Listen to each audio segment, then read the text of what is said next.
There is a street corner in a quiet Tokyo suburb where every morning around 8, a 6-year-old in a yellow hat walks past alone, backpack nearly as big as she is, crossing at the light, greeting the same crossing guard by name, turning the same corner she's turned every school day for the past year. No parent walks beside her. No phone tracks her location in a parent's pocket a few steps behind. She simply walks the same route, the same time, and arrives at school the same way thousands of other small children across Japan do every single morning. Meanwhile, somewhere else right now, a parent is standing at a school pickup line in their car, engine idling, watching their 10-year-old walk 20 feet from the school door to the car door under direct supervision the entire way. Because the thought of anything else feels unthinkable. Same basic developmental stage. Completely different assumption about what a child is capable of.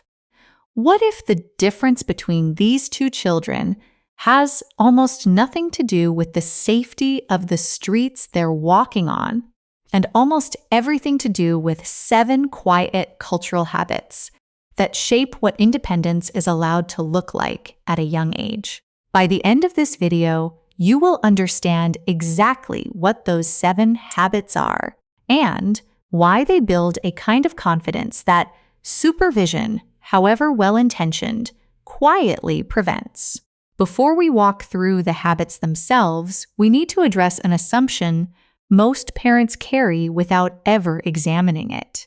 The assumption is this: a child becomes capable of independence gradually, as a reward for demonstrating trustworthiness over time, meaning independence is something earned only after a long track record of supervised success.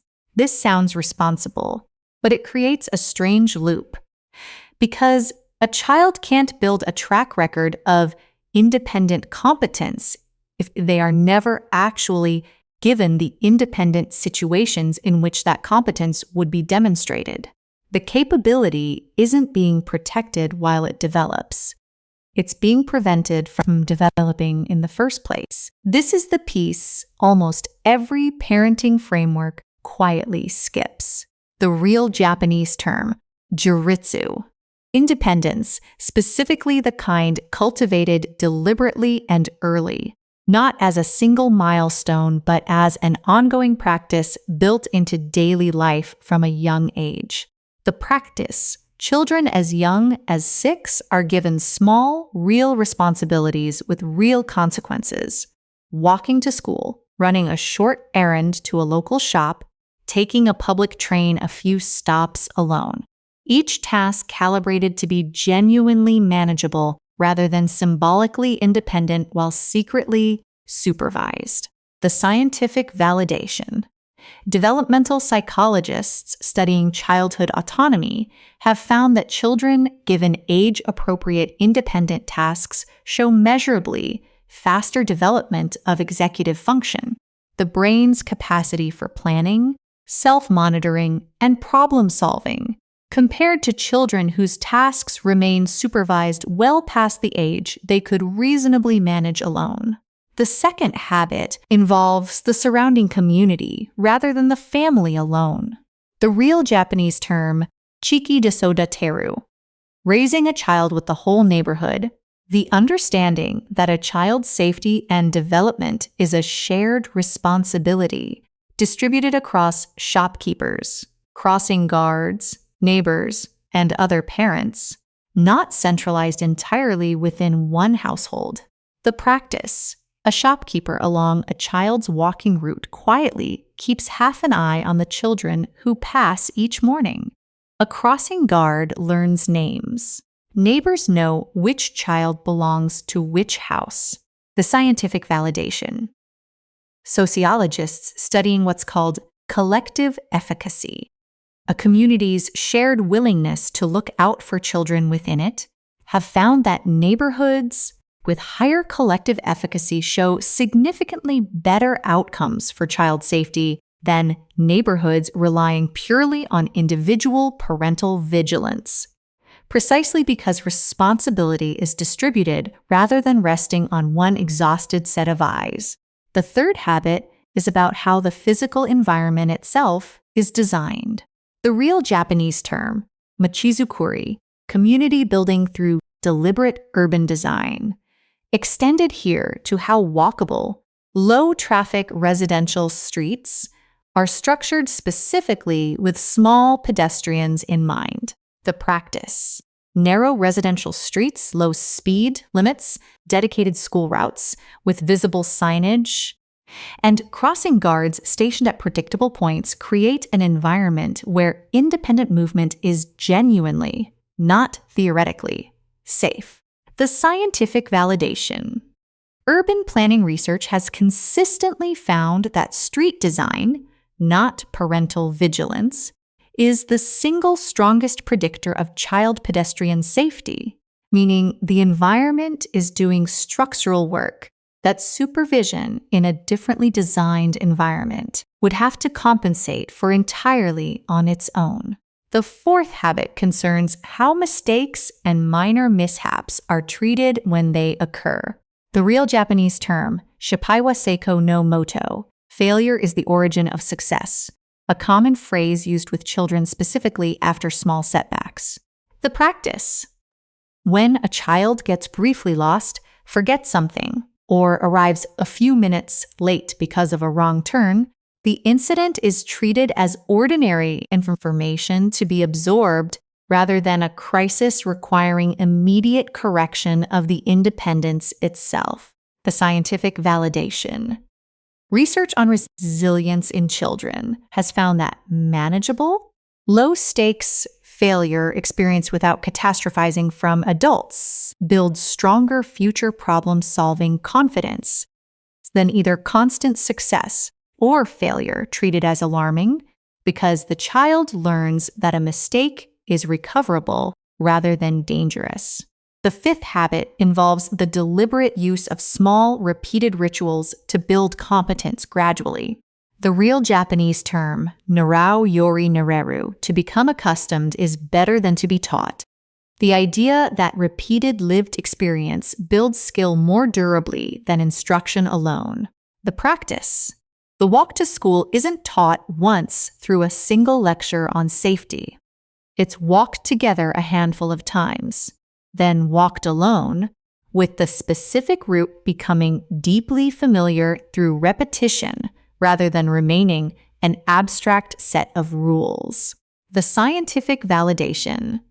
Motor learning and habit formation research has shown that procedural competence, the kind involved in navigating a physical route safely, becomes significantly more reliable through repeated embodied practice than through verbal instruction alone, because the knowledge becomes stored differently in the brain, more automatic, and less dependent on conscious recall under stress.